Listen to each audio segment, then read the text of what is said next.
I was introduced to such an amazing world, which is this idea that you can get better at your fundamental ability to just get things done. That was news to me. And I think it's still news to a lot of people. Like a lot of people, I think, still go to work and just think, oh yeah, I just go to work from this time to this time and I just do things the way that I've always done them, or the way that other people do them, or the way that seems obvious. And then I just finish and then I go home. But within those hours, there is an infinite depth.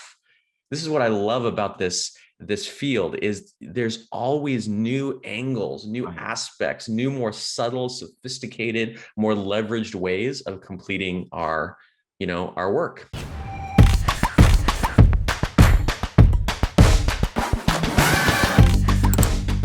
Hi, everyone. Welcome to the Mindvalley podcast. So today we're going to talk about one of my favorite topics, which is basically productivity. Look, I work around 50 hours a week, and that's actually not too bad for a CEO. But I know CEOs who put in 70 hours, some who put in 100 hours. I put in 50 hours because I believe that if you go too much, you actually lower your productivity. We all need rest time. We all need time to recuperate.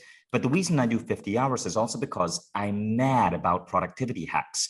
I constantly set time aside from work to look at how I can improve work, how I can optimize everything I do, from communications to meetings, to answering email, to signing documents, to working on technology roadmaps, to scripting, to optimizing the way I write my book. And I love having conversations with productivity experts. Now, this is where Tiago Forte comes in.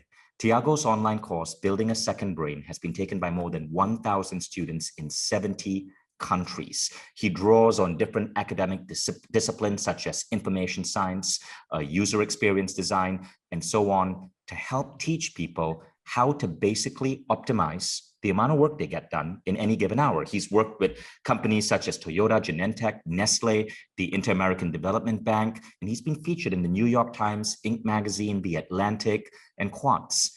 And so we're really excited to have Tiago here, and we're going to be talking about concepts such as the second brain, concepts such as his code methodology, CODE, concepts such as the para method, all to ensure that you get more done in less time. And look, if everything goes well, hopefully by the end of this podcast episode, you'll be able to shave off 2 or 3 hours a week. That means ending your Fridays at 4 p.m. rather than the regular 7, having more time for your kids. Who wouldn't want that? So let's give a big, warm Mindvalley welcome to Tiago. Tiago, hi, and welcome to Mindvalley. Hey, really glad to be here, Vishen. I've been looking forward to this for a long time. Absolutely. So first, Tiago, tell us a little bit about yourself. What made you dive so deep into productivity?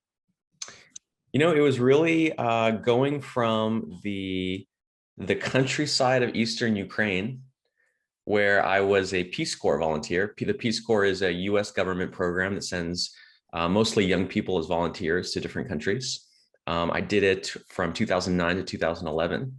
I was in a small village in like the most rural part of, the far reaches of Eastern Ukraine, all the time in the world, no particular pressure, no particular responsibility, just there by myself teaching English. And I went from there, when I returned home from my period of service, to the middle of Silicon Valley. It was like I was dropped. I was like parachuted in to the very heart of Silicon Valley, where I worked for a small consulting firm that kind of felt like a startup. It was like 6 people trying to build this new company in the middle of Silicon Valley. And I can remember this feeling of like, what is going on here? My email inbox is like a news ticker. It doesn't stop. And like, there's this thing called Slack. It also doesn't stop. And like, people are texting me on my personal phone and that doesn't stop. I'm just like, this is absolutely insane. How can anyone even do anything in this environment? I'm laughing because I relate. I can totally relate to that. Go on. So I really, to me, it was like survival. It was like, for me to even like have peace of mind on a minute to minute level, for me to finish at a reasonable time, which was still like 8 p.m. instead of like 10 p.m., for me to have weekends, for me to have a social life, for me to have a girlfriend. I needed some solution. And so I was at a friend's house who was further along in her career. And there was a book on the shelf, which was Getting Things Done, also known as GTD by David Allen. And I picked it up, and he's kind of, kind of like business-like. He has a suit and he looks very serious and looks a little stiff.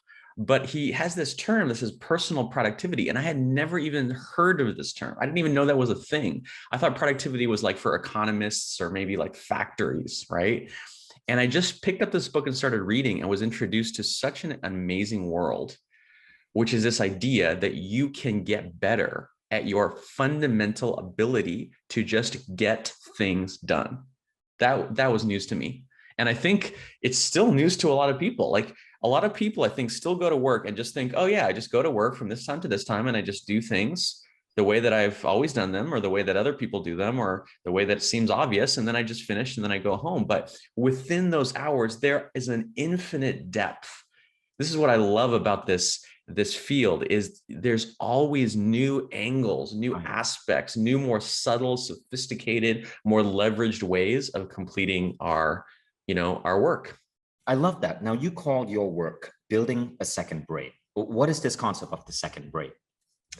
Yes. Okay. So a second brain is my term for a system. It's a distributed system outside of your head. That's the important part. It's not in here, it's out here. It's a system of all the technology broadly defined, from apps to software in your computer, to your different hardware devices, to SaaS services that you subscribe to social media networks, even physical items like notebooks and pens and paper. Like imagine almost your head is the sun and you have all these tools like little orbiting planets. Right? That is your second brain, this cloud of intelligence that you have at your disposal. And my thesis, my belief is that those tools have now become so powerful, so easy to use, and so intelligent for the first time. Like we've always had tools for tens of thousands of years, but now in the past 30, we can say they have intelligence, some kind of intelligence. The power of this cloud is so great that it makes more sense to optimize your second brain than to try to perfectly optimize your first brain. I love that. So when it comes to optimizing your second brain, what are some of the tools you suggest, and what tips would you suggest we apply to these tools? Yeah, so here's where I think I might differ from others. So I'm not that interested in the frontier of technology. Like you have people on your podcast and who come speak at your events that are working on just insane things, artificial intelligence and self-driving cars, and they're really that far from tier. I'm interested in the basics, like the fundamentals, like what are the ABCs, the reading, writing, arithmetic of knowledge work, because we still don't know this. Like think about how new knowledge work is. Knowledge work was coined, the term was coined, I think in the 60s or 70s, but I would say only in the past 10 or 20 years has it really come into its own, right? And so we're still like babies. We're like babies with knowledge work. We don't even know like how it works really. And so what I would say is there's 4 basic apps. This is where I would have people start, okay? There are 4, like, I don't understand how you can manage life or your work without these 4 apps, okay? And they're all free. You don't have to spend 1 cent. They all have different options, right? So you can choose the one that fits your operating system, that fits the level of complexity that you want, that is designed with the color scheme that you like. And I have a blog post, maybe someone on your team could find it, which is called One Touch to Inbox Zero. If you Google that, you'll find it on my blog, which kind of explains all of this. But basically, let me give you the short version. Those 4 apps are a digital notes app. Okay, this is probably the most important. You need a place, a trusted place outside your head where you park things that you want to keep track of, ideas, insights, theories, quotes, material, without having to memorize it. So I personally use Evernote. The 2 other most popular options for people who take my course are Notion and Rome Research.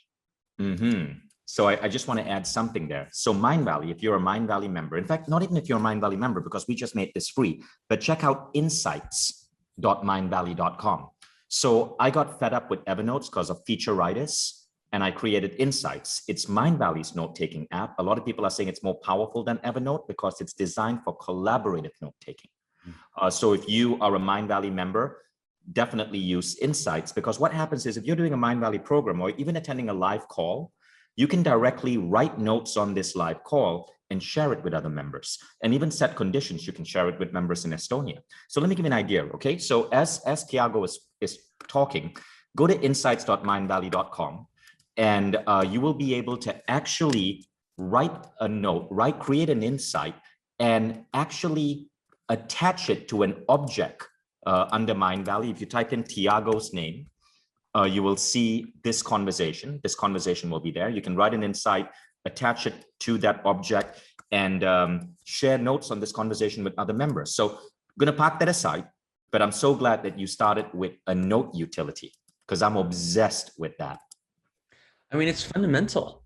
It's fundamental. Like I always ask people, okay, you're learning something. You're reading a book. You're listening to this podcast. You're taking a course, a Mindvalley course. It's like, okay, first, what are the chances that every word in that piece of content is going to be perfectly applicable right this instant? Like zero, maybe at most 1%, 2%, 5%. The other 90 or 95%, you have to preserve through time so that you can revisit it when you're ready to take action on that, right? Like what are the chances? Like think of the best book you read last year, if you can even remember it. Can you remember one point from that book? I challenge you, or if you can, 2 or 3, I doubt it. Right. So here's the cool thing, by the way, guys. If you're using Insights, you can attach it to books. So when I go to Insights right now, I can see that Mindvalley members are writing about books such as The Power of Your Subconscious Mind, In the Flow by Elisa Vitti. But the cool thing is when you click on the book, you see shared notes across our entire community. So you don't just see what you're learning from the book, you can see notes by other members. So every time I read a book, my notes actually go in Insights and I make them public for all of you to read. I love it. I love it. So many options, right? You could use the default notes app on the Apple phone. You know, if you don't even want to download anything, Insights sounds great. There's Simple Notes, which is made by WordPress. If you're really into the WordPress ecosystem, there's probably close to 50 different options for note-taking apps. And that's just the first one. Beautiful. So the first one is a note-taking app, and we shared a number of suggestions. And I also mentioned that Insights is completely free. I built this for myself, but I made it free to the world. It's on insights.mindvalley.com. And there is no level. The highest level is completely free. Okay. So there's no like hidden subscription or whatever. It's just completely free. Now, what is the second tool we should be using, Tiago?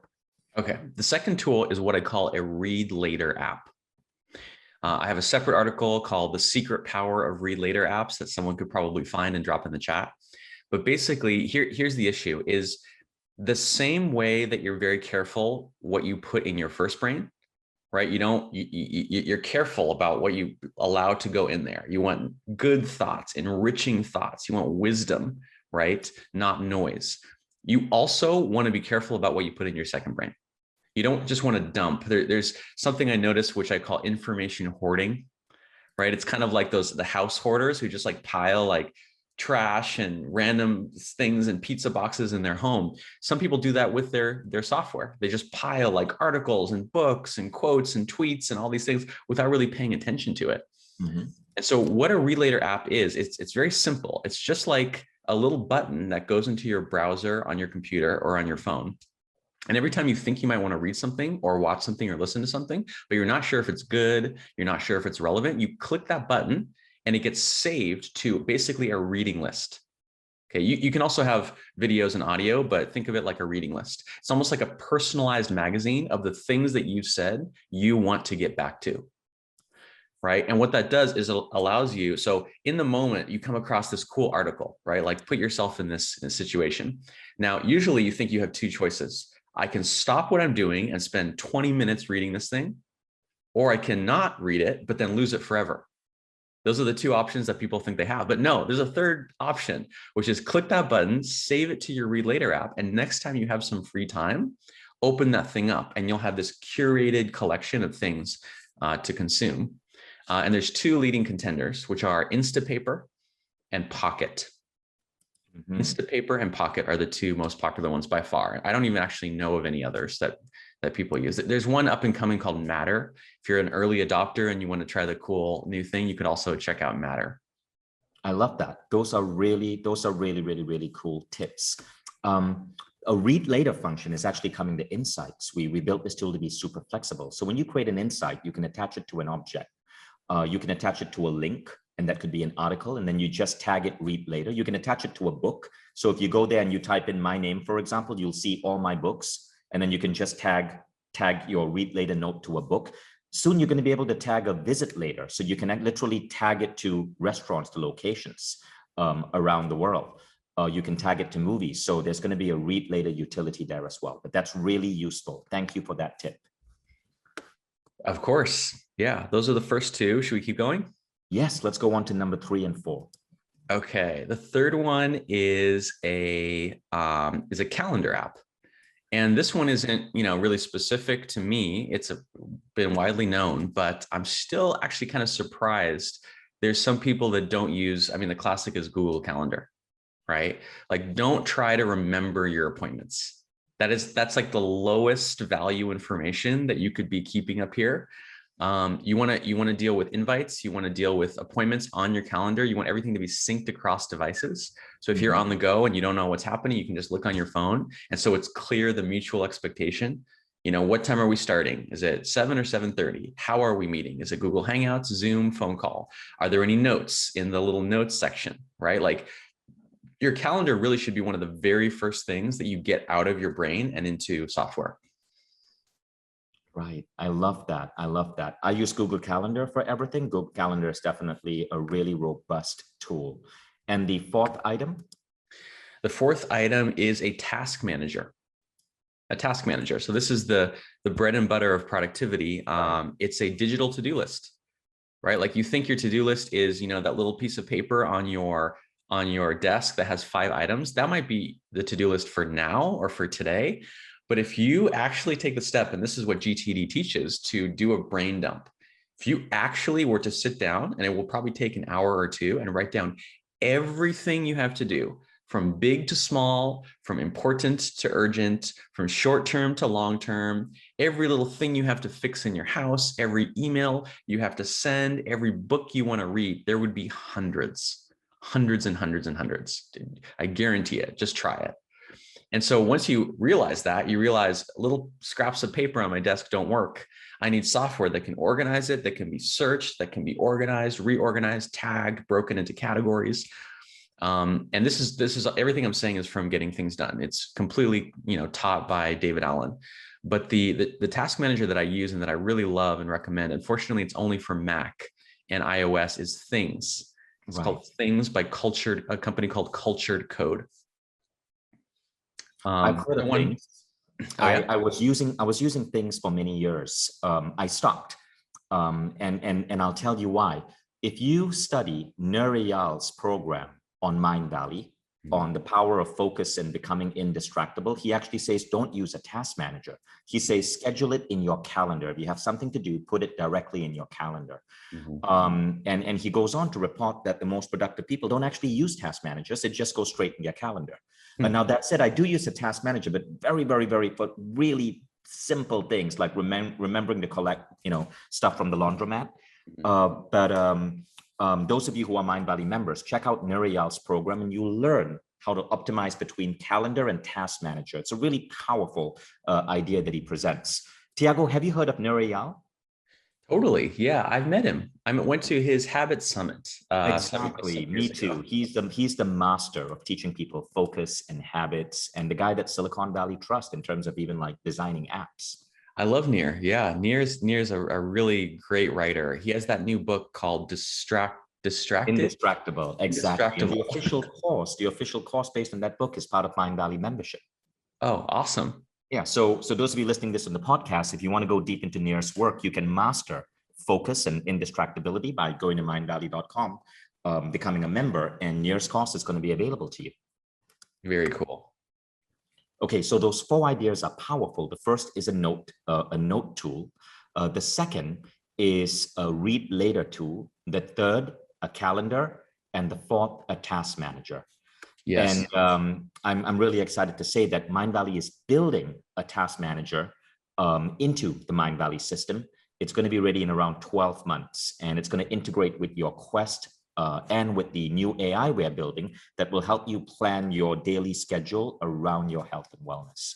So all four of those things that you mentioned, we're actually building into the Mindvalley ecosystem. Because I just wanted to create something that's fully integrated, so our members and myself didn't have to be all over the place. But I'm really excited that you mentioned those four things. We are totally aligned in terms of what we believe are important productivity tools. Very cool. Very cool. That's great to hear. Yeah. It's the tooling. The tooling of any profession is not as sexy. Sometimes it's not as cool, but like what I would notice is like you can go to, seminars or conferences or big events and get really excited and you're really like motivated and inspired. And that's a very short lasting feeling. It lasts like hours, maybe days, but at some point you have to just have the tools. Like every professional, every real professional needs a set of tools. And I think for knowledge work, for knowledge intensive digital work, like the work that many of us do, it's these tools. Beautiful. Now let's go on to a couple of other interesting ideas from your work. I'm interested in understanding, what is the code methodology? You speak a lot about CODE. Explain that to us. Yes. Okay. So code is it's really the central methodology of the whole building a second brain system. And it stands for 4 actions, which are capture, organize, distill, and express. And so we can get into each of those. But the thing about code that I think it's important that people understand is, I think when people think of their second brain, they think of a warehouse. And that's really not what your second brain is. Like, don't think of like a big Costco warehouse, with giant pallets stacked to the ceiling and like, 150-foot tall ceilings and going like hundreds and hundreds of feet back with forklifts. Like, that's not what your second brain is. It's not about volume. It's not about how many gigabytes and files and folders and text and images can we pack in here. It's quality, not quantity.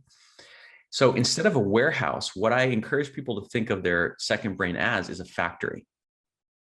It's really a factory. Now, what's the difference? A factory thing is a process. There's movement, right? Things come in, raw materials. In the case of a manufacturing facility, steel, rubber, different kinds of metal, different parts come in on one side. They get refined and developed and they evolve and get better. And then on the other side come out finished, high quality, valuable products, right? It's not about storage. It's about creation. Okay. So now how does this apply to you as a knowledge worker? I know it's very strange because we're taught like, oh no, our work is now much more evolved and advanced. Like, it's not like the factories of the old days, which was dirty and dangerous and all these things. We kind of look down on factory work, right?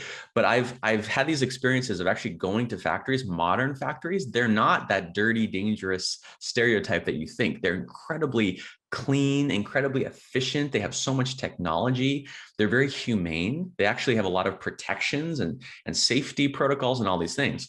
And so think about yourself as a factory, right? Like, what are your raw inputs? What are your raw materials? Is it audiobooks? Is it online courses? Is it trips that you take, conversations you have, notes from phone calls? Is it screenshots that you take, websites that you bookmark, PDFs that you read? Like, think about the incredible diversity of materials that we have access to. Okay, now that's your raw material, but what are you doing with it? Are you hoarding? Are you just accumulating for years and years and years, just piling up to the sky, all this stuff? Or are you creating? What are you creating? This is what matters. What are you creating out of the information consumption that you're doing? So capture then would be capture information in notes or read later, right? Or read later. Yes. Organize is organize the information. Yes. Organize the info. Okay. Distill. What does that mean? This is the one I think people often miss is information has to be distilled, which means it has to be summarized, right? Like, for example, I'm just reading a book, Atomic Habits, which I'm sure you're all very familiar with. And I just highlighted the passages that I liked using the Kindle app. You just put your finger down and highlight. And then I sync, this is actually a great tip. I sync all my Kindle highlights to my digital notes using a service called Readwise. Readwise, one word, which is fantastic. Basically, it works in the background. It's completely automatic. It listens for any highlights that you make, and without any action on your part, syncs those highlights to your notes. It's fantastic. But the highlights from a typical book might be 1,000 words, like easily. Tiago, could you, that was so cool what you just mentioned. What was that tool again that syncs your highlights to your notes? So this is the greatest thing ever, you guys. And it's still not widely known, but it's a relatively new company. It's been around the past few years. They're great friends of ours. They're partners with our course. It's called Readwise. How can you spell that for us? Yeah, Readwise. Okay. Readwise.com. Okay, great. Yeah. And they do many things. If you look there on the website, syncing highlights is one of about 20 different things that they do. Amazing. We will definitely check it out. Yeah, you can think of this as like the circulatory system of your second brain. Like you have the circulatory system that's sending blood and nutrients and oxygen all over kind of in the background. That's what Readwise does for your second brain. Readwise. Yes, I'm not sure if it's .com. It might be readwise.io. Okay, let's see. Let's make sure we get that to everyone. Readwise.io. Checking that out right now. Yeah, it's .io. Here we go. It's readwise.io. Perfect. Beautiful. Looks really, really cool. Yeah. So yeah, I did my highlights, and the next morning I opened up my notes, and there they are. They just appeared automatically. But it's too long. Like, this is what people don't realize about notes is notes. You think, oh, the more the better, but actually it's the more the worse, right? Because in the middle of your day, you have 5 minutes before the next meeting starts and you want to just reference your notes. Are you going to go in and read 1,000 words and try to find the 1 or 2 or 3 points that are going to be useful to you? No way. No one has time for that, right? Your notes have to be succinct. The main points, the greatest insights, the most powerful statements have to be highlighted. And I have a technique called progressive summarization, which you can find a free article on my blog. If you just search progressive summarization in my name, which is basically, it's really funny. It's just highlighting, but it's highlighting using technology instead of a highlighter, and in a very particular way that's suited for knowledge work. I see. So this is under, are we talking now under distill, the concept of distill? Okay, great. So I'm going to recap that. People think more notes are better, but it's not true. The more notes, the worse. Make it succinct. Focus on the best. Tiago recommends a technique he calls progressive summarization. That's really cool. I want to make sure that we make this available to people. And you will find that on fortelabs.co, Tiago's website, fortelabs.co. So go check out the website, Tiago. As you're speaking, I'm Googling, and I'm finding so many amazing articles by you. This is really, really, really cool. And by the way, when we are done with this conversation, as we come to the tail end of this conversation, I'm actually going to show you how I'm going to give you an actual demo of how I'm actually creating notes from Tiago, from this conversation with Tiago. And I'm going to show you the power of Mindvalley Insights. So we're going to come to that too. So now we have capture, organize, distill. What is the next piece? The last one is express. Okay. It's express, which is another way of saying create or publish or ship or share. There's many words for it, but if you don't think about a factory, if you don't produce that final product, all the previous steps were wasted. They really were, right? Like, what is the point of gathering knowledge if it doesn't have any impact on anyone else? If it doesn't help anyone, if it doesn't cause anything new to exist in the world, there's really no point. And so I'm constantly pushing people to move beyond information hoarding, move beyond accumulation and consumption and collecting. And once you see all these notes with your knowledge in front of you, you're just like, okay, like I have 500 notes. Do I really need to add one more note? Or should I switch what I'm doing and share what I already have with the world? That's expression. Beautiful, beautiful. I love that. That is expression. Now, what are the best ways to share notes? So it's funny. A lot of people want to just share the note itself, which you can do, right? Mhm. You can share, you can create like a public link or just paste into a, a public Notion doc or a public Right. Evernote thing or your website. But, Mhm. and I wish that worked. I wish that was possible. Like Right. people share me their notes every day. People share me their notes. And I'm just like, Yeah. this is pointless to me. So Tiago, I want to, on this last one, express. Firstly, I'm so psyched. I'm so happy that you mentioned express as the final ingredient. Capture, organize, distill, express. I want to quickly share my screen and show you what I'm doing. And I think this is going to blow some of your minds. And Tiago, I think you're going to love what you see here as well, because we're really talking for the first time, but I'm surprised at how aligned our vision is. So as Tiago was talking, I'm creating notes to share with all of our Mind Valley members on the code methodology. So as I'm interviewing Tiago, I'm actually typing this out because and this is on Mind Valley Insights. And by the way, free tool, open to the world. Capture, organize, distill, express. So progressive summarization is here, readwise is here. And I want to show you a couple of things. Insights makes it super easy to beautify your notes. So I'm about to express my notes. It already knows this article is on productivity. So it searched and found a beautiful image on productivity to put here. I've tagged it Tiago Forte. I've tagged the increasing productivity. Now I'm going to tag this to the event that we are having here. See that? Boost productivity. So I've attached this note to this particular event. And now I am going to save it. Now, when I save it, I can make it private, or I can share this with all Mind Valley members, as I just did. Now, anyone who's a Mind Valley member can come and see this note. And what you're seeing over here, by the way, is my personal note repository. This is getting more and more powerful. We're bringing in a model called Zettelkasten, where you can add notes within notes. But you can see every time I read a book, this is my favorite quotes from Gary Zukav. But notice I published it, and other Mind Valley members are commenting on these notes. Now, it's super fast to use Insights, much faster than WordPress because of the way we, just because of the editing interface and everything. But let's go to the main page, okay? So this is the main page of Insights. So you can see, if you go to insights.mindvalley.com right now as you're listening to this, you'll see the notes on the code methodology typed up. But here's the cool thing. Any one of you can also add notes to Tiago's session. Right now, it's just my note, but anyone else can add notes, and we can now share each other notes. Check this out. This is notes on Jim Quick's Superbrain. Look at the number of insights on Superbrain. These are all public notes, and you can see what other people are learning. Now, you can click on their profile. Let's click on this guy's profile. Oh, VG Nataraj, a woman from India.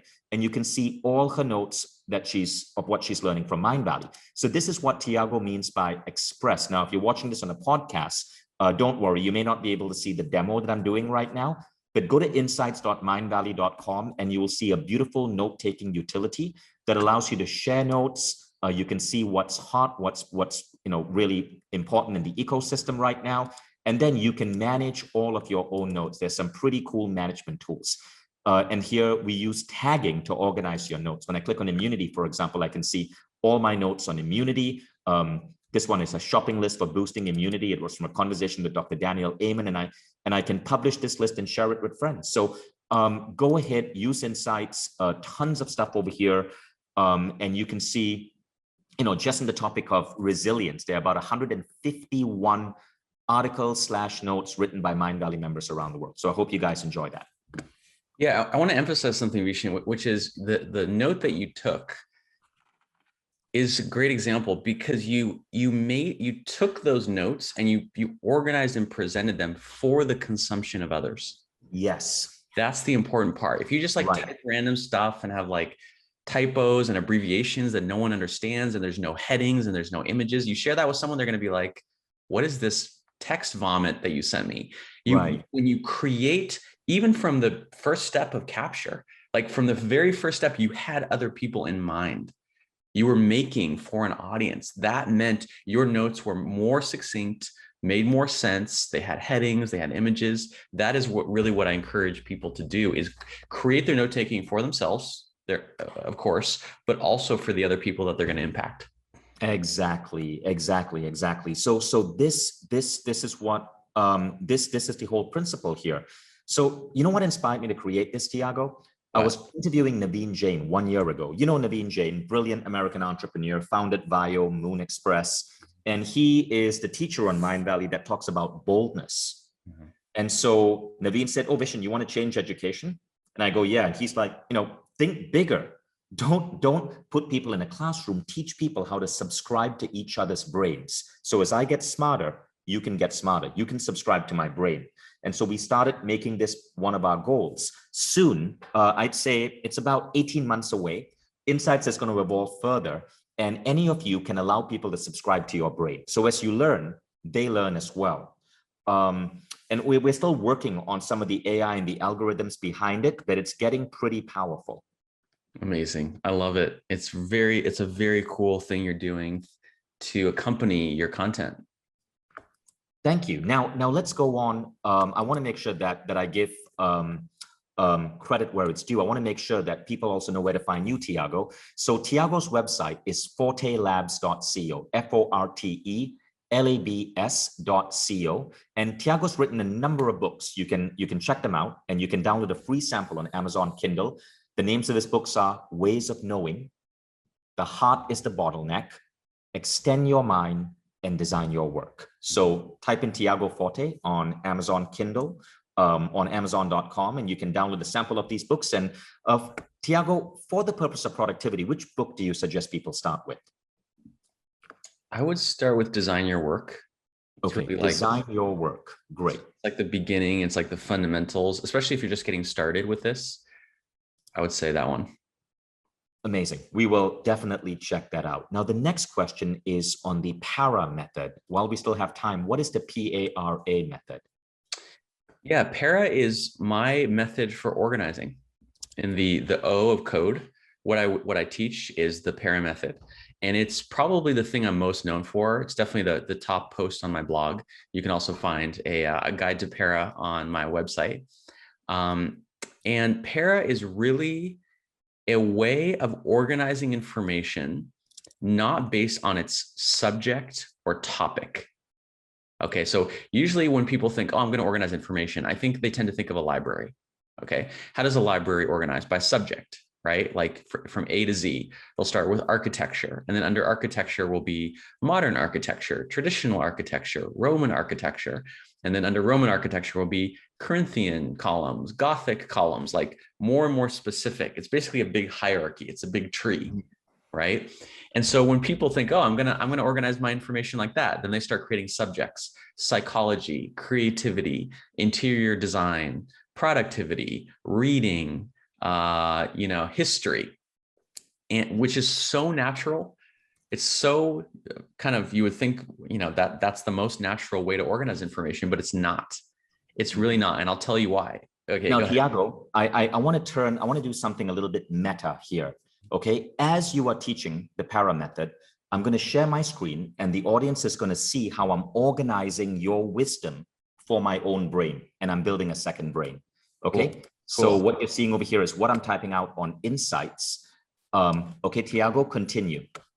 Okay. So para has people organized differently, which is according to actionability. Actionability, what is actionable, what you can take action on, is the most important principle when it comes to your personal information. Okay. And to follow that principle, we put every single piece of information, and I mean every single piece of information, I don't care what it is, can fit into one of these 4 categories. Okay. And those 4 categories are sorted from most actionable, which is projects, to least actionable, which is archives. Okay. So you can almost think of it like a pyramid. It's a pyramid. The very top of the pyramid is projects. It's small. And then the level below that is areas. And the level below that is resources. And the bottom level, the foundation of the pyramid, is archives. Beautiful. And basically, so what exactly is a project? What would a project be? Yes. Okay. So let's go through each of these. A project is pretty much what you think of. It's any tangible outcome that you are working toward that takes multiple work sessions. Okay, so if it takes an hour, if it takes a day, you don't really need to like boot up a whole project. You kind of just do it. But if it's going to take multiple days, multiple weeks, or even months, you need to track those tasks. And so what's important about that is you always have a limited number of projects, right? Like you're not actually making progress on like 50 things. That's impossible. In a given week, you're making progress on at most, maybe 10. Like if you're hyper productive, usually it's like 5 things that you're actually moving forward, right? And that's nice because that means there's always a relatively small amount of things to pay attention to, right? That's why projects are the top of the pyramid, is it preserves your attention by only making you think about a small number of things. I see. And now we go on to areas. Areas are the sort of the hats that you wear in life, the roles and responsibilities that you have in different aspects of your work and your life, right? So in your work life, you may be in charge of things. You may be a manager of people. You may be in charge of marketing. You may be in charge of, a committee or something. You may be in charge of the one corner of the office. Those are areas. In your personal life, you might be a husband or wife. You might be a brother or sister, a son or daughter. It's like these big areas of your life, your house, your car, your health, your finances, your pets, right? And so in these folders or notebooks, you're keeping information related to those things, right? Like what information do you need to manage these different areas of your life? And next, resources. So resources is, excuse me, is kind of everything else. Okay, this is where you can put topics and subjects. Like you're doing some research on psychology, or you're reading a book about learning, or you have a bunch of quotes from different podcasts that you like, right? The important thing is this is where the greatest volume of information is going to come, and you don't want all the information front and center. You don't want to be having to pay attention to all the things all the time. So I like to have resources sort of like a little bit hidden. It's a little bit out of the way. So it's sort of like your personal library. You only access it when you actually need to. Got it. And then finally, archives. Archives is essentially inactive items from the previous 3 categories. Okay, so projects that finish or they get canceled or postponed, areas that are no longer relevant, no longer actionable, or resources that you're just not interested in paying attention to anymore. Like you never want to delete anything. There's no reason to. We have so much storage space now, but you also don't want things that are inactive and not relevant to be cluttering your mind space. So the archives are like cold storage. You want this completely out of the way, hidden place that you never have to look at unless you really want to, where you can stick things. Beautiful. So projects, areas, resources, archives. Okay, now how do we make all of these dance together? Yes, so this is your workflow.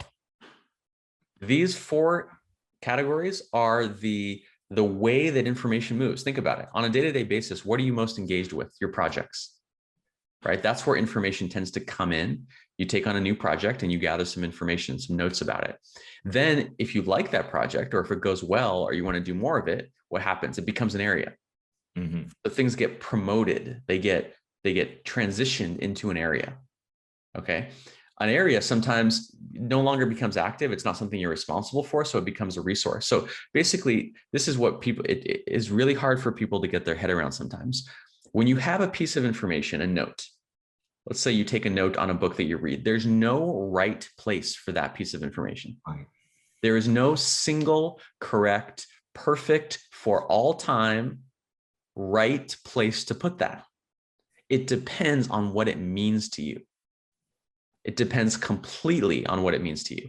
If you're working on a project today that is related to that book, it might be the most important thing that you have to pay attention to. It goes into a project.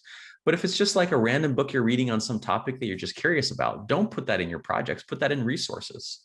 Right? Got it. So you're constantly asking, what is my relationship to this piece of information? How much of my attention does it need to be taking up? So Tiago, I'm going to actually suggest at this point that people go check out your longer article on Para. Now, to help you find the article, I'm publishing a quick summary on what Tiago has just said. For those of you who are watching the screen share, notice I'm now setting my sharing settings. I'm making it visible to everyone. So now everyone, not just members, can see my notes on Para. And if you go to the top page of Mindvalley Insights, you'll see this. Now, if you want to find Tiago's article, full article on Para, so this is the summary, you can see that we have linked to the article over here. You just got to click on that and view web link, and you will come to Tiago's article. You can see it's a very long article, probably take you about 10, 15 minutes to read, but it is beautifully, beautifully, beautifully illustrated. I strongly recommend it. Now, as we're doing that, I see that a couple of Mindvalley members are also sharing their notes. Thank you so much, Monica Belteton. I am looking at Monica's notes. She's also created a beautiful summary here of everything Tiago has been speaking about.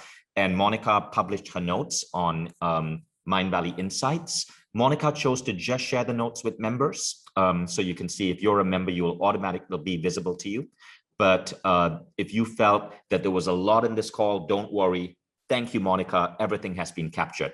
Now I'm sharing this so you understand just what we're doing here. We're actually practicing Tiago's advice in real time as we are listening to him. We are doing the E of the CODE methodology, the express.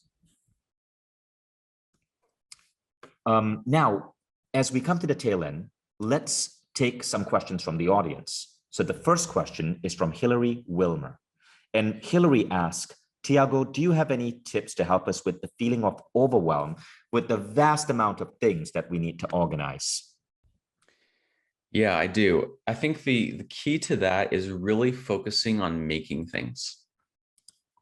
Like there's a creator mindset. You may have heard of creators or the creator economy.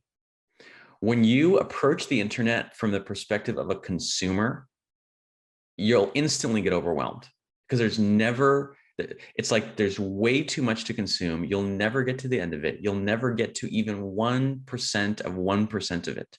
It's crazy. Whereas when you shift into creator, and when I say creator, I don't mean just you have a YouTube channel, you have a podcast, you have a blog, like don't think of the people, the thought leaders that you follow online. Don't think of me and Vishen. Just even in your company, on your team, think about yourself as a creator, right? Like when you take notes from a meeting, do those notes just get filed away, never to be seen again? Like imagine if you just took a few, like 3 minutes after the end of a meeting to just organize the notes a little bit, like you saw Vishen do, and send them out to the people that were in the meeting. Like, I love when people do that. It's such a service, right? You've already taken the notes. Just take a few minutes, create a summary of the meeting, send them out to people, and that will enhance your reputation. People will start to, feel like you're doing them a favor because you are. They'll look for ways to help you. Like that karma will come back to you. Okay. Just make things. And suddenly when you make things, you realize that you don't need very much to make things. All right, you saw my blog post, thousands of words. I often just have 3 to 5 sources. I just have a quote, a statistic, a few bullet points, a graphic, and I just pull those together and suddenly I have a massive blog post. You don't need much to make things, but you can only really understand that when you start to make things. Beautiful. Thank you for that. Now, the next question is, so this is from Robert A. And he says, please help with time management. I was a flight attendant internationally for years and was late to almost every flight. It's not as easy as saying, add an extra 30 minutes or an extra hour. Something always happens when I'm trying to get out of the door, or am I just scheduling too much? Any advice to help us train ourselves to efficiently manage our time? Yeah, time management. So I agree. It's about more than just changing your schedule. I think there's something that happens in our psychology. Like I noticed this with my wife. My wife is constantly late. And I think the reason is that it's more painful for her to be early than it is for her to be late. When my wife arrives somewhere and she's early, it's painful for her. She's like, oh my gosh, we're here, like 30 minutes early to the thing, 10 minutes early. This is waste. It actually feels like wasted time. I could have spent 10 more minutes doing what I wanted to. I could have spent 30 more minutes, of my own time. Whereas for me, it's much more painful to be late than to be early. So we were constantly at war with each other, right? But we were just looking from different perspectives. And I think like I would even just encourage you to look at the interpersonal aspect of this. Like talk to the people that you affect through being late, whether it's a spouse, whether it's someone that you're meeting for coffee, someone you're meeting at your company, and ask them very genuinely. And you really have to be open-minded. What is the effect on you? What happens to you? What do you do? What do you think? What do you feel when I am late? Because their pain, even if you don't feel the pain of being late, if you can absorb, and this is what happened, my wife absorbed, she really saw what it did to me. And that actually has helped her to change significantly. Beautiful. I hope she doesn't mind you sharing that story on this public podcast. But thank you, Tiago. As we come to the tail end of this conversation, thank you so much for sharing all of these with us. The website you want to visit to learn more about this remarkable man and his brilliant brain and second brain is fortelabs.co, fortelabs.co. Tiago Forte, thank you so much for joining us. Thank you so much, Vishen. It's been a real pleasure.